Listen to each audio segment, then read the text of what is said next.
This is for Miss Joni. No? Today is September 8th. This will be my first video lecture in Spanish 2. Uh, I hope that you will also submit your assignment, which I requested you to do last time. This is on giving about 50 words in Spanish, then you put the translation, and also some examples of regular and irregular verbs. Conjugate them properly by using the personal pronouns. I think you know by now these personal pronouns, and the way it has to be conjugated, or the verbs have to be conjugated in the simple present tense. Now, before we start on Spanish 2, no, which is more complex and more deep in its coverage, I would like first to review. Let us take a review of what you have learned thus far in Spanish 1 by knowing first, again, the different words that are masculine, then feminine, then we put the definite article accordingly, if it is in singular form and if it is also in plural form. So, by way of a review, if you are, say for instance, if you have a feminine noun, it usually ends in a, like chica or girl, or muchacha, it's also a girl, tia, like something like that, or gata, no, feminine. Those are gata, or pera when it comes to dog, no, gata when it comes to the animal.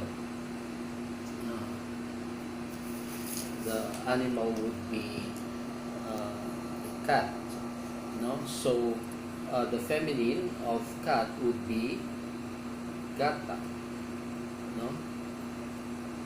So here, when you have a feminine noun, like say for instance chica, la chica, you put the definite article la, no, la chica, girl, no. So the masculine, of course, would be el chico, no, el will be for the definite article for masculine noun.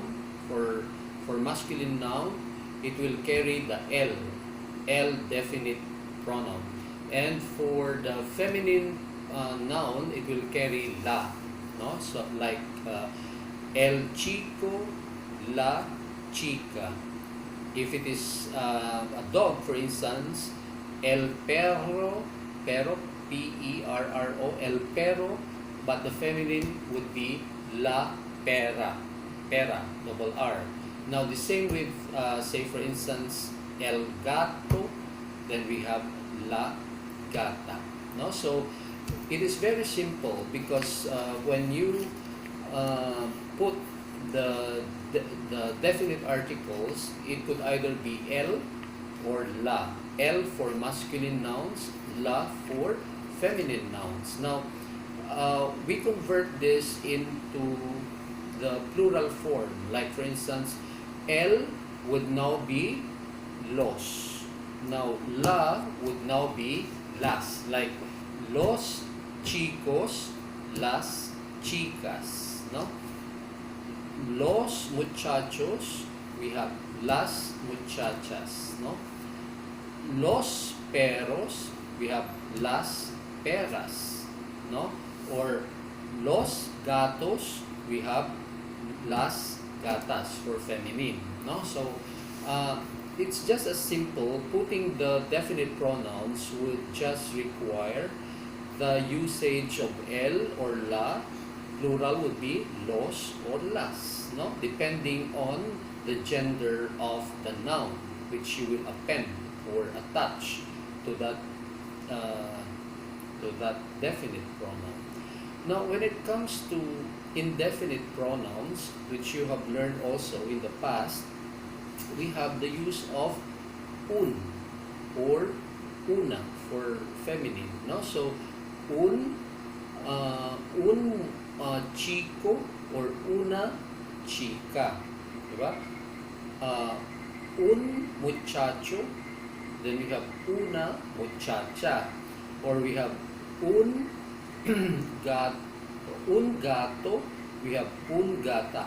The translation of that would be, say for instance, we say un muchacho, una muchacha, no? A, the indefinite article a is now being used, not the definite article which is the. The translation is the. So we have un chico, a boy, no? Or una chica, a girl, no? Or un muchacho, una muchacha. Now we have un gato or una gata, a cat or a cat in feminine gender, una gata, or un pero, then we have una pera. So what we are trying to emphasize here is that the article, whether definite or indefinite, should also agree with the gender of the noun that you will be appending or attaching. No? So it has to agree always. Now, when it comes to the plural form, we have, for indefinite articles, we have unos, unos gatos, some cats, or unas gatas, or unos perros, then unas peras. It has to agree. So what have you done? Well, you have to add the s for you have to add s to the noun so that it becomes consistent with the plural form of the definite article. No? So this is just by way of a review. Everything we do it correctly by consistency and also by agreement. Now, when it comes to verb, I have mentioned this before, that we have the regular verbs ending in ending in ar, like hablar, no, hablar, no, or there is that ending in er, which is like comer. Comer is to eat. Then ir, which is for instance vivir, is to live. No, so you can conjugate this. You can review your lessons, the ones that we have taken during your foreign language one. You can review that by way of conjugating them properly through the usage of the personal pronouns. And the personal pronouns, by way of a review again, would be well, the first thing that comes to your mind, if you will conjugate the verbs, whether ar, er, or ir verbs, the first thing that comes to your mind would be the personal pronouns. And the personal pronouns would be yo for I, then tu is you singular, then we have el, elia, usted, or on is one, no? So we have el for masculine masculine pronoun, then elia for feminine pronoun, then usted for formal, no? Like you use usted in cases of say for instance somebody you respect, no? Usted. Then the plural personal pronouns would be nosotros for we, vosotros for you, plural, then ellos, elias, ustedes, which are in the third person personal pronoun. Of course, the point here is when you conjugate them, you also have to agree. You also have to take into consideration the personal pronoun and then conjugate them properly by the tense that you are using. So in the case of the simple present tense, like hablar, for instance, yo hablo, you say yo hablo, I speak. Tu hablas, no? Tu hablas, you speak, you meaning only one. El, ella, usted habla, no? Habla. Then next would be, we have nosotros hablamos, vosotros habláis, and then ellos, ellas, ustedes hablan. no? So what we did was to drop the AR ending, then we put the appropriate ending depending on the personal pronoun that you will use. Now for the ER, for instance, comer, for instance, is to eat. To eat. So you say, yo como, no? Tú comes. Then, ella, usted come.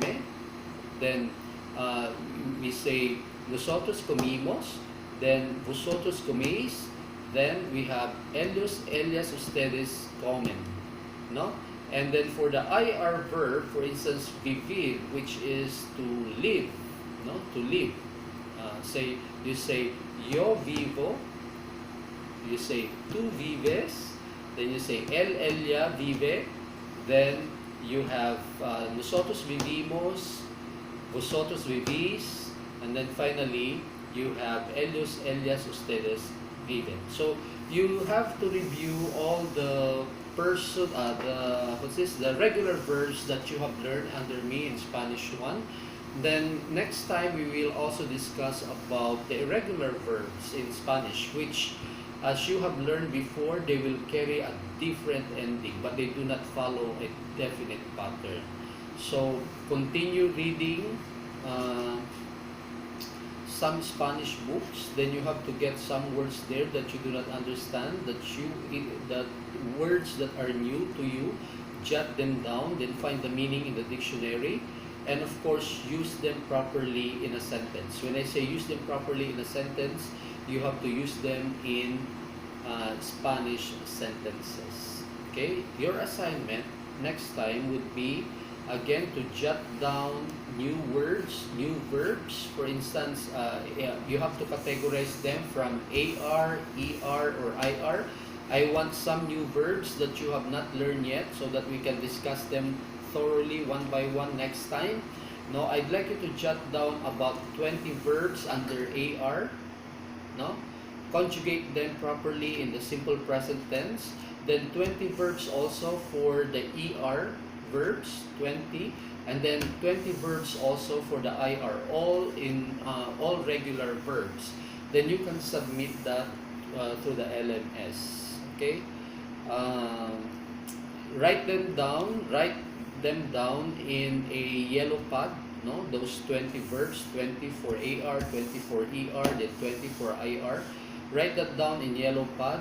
Then what we should do, compile them, put them in a folder, and then before the end of the semester, you have to submit those assignments to me.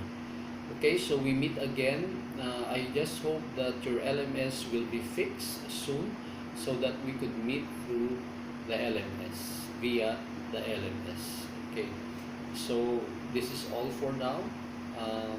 Then I will also schedule perhaps one meeting every now and then for the face-to-face instruction, because it is very difficult to meet like this, no? Especially if you are learning a foreign language. We might perhaps meet once in a while through a face-to-face interaction, just to see that you are doing your assignment and just to see the progress of how everything is going for you in the foreign language course. Okay, so we meet again next week, Tuesday at the same time.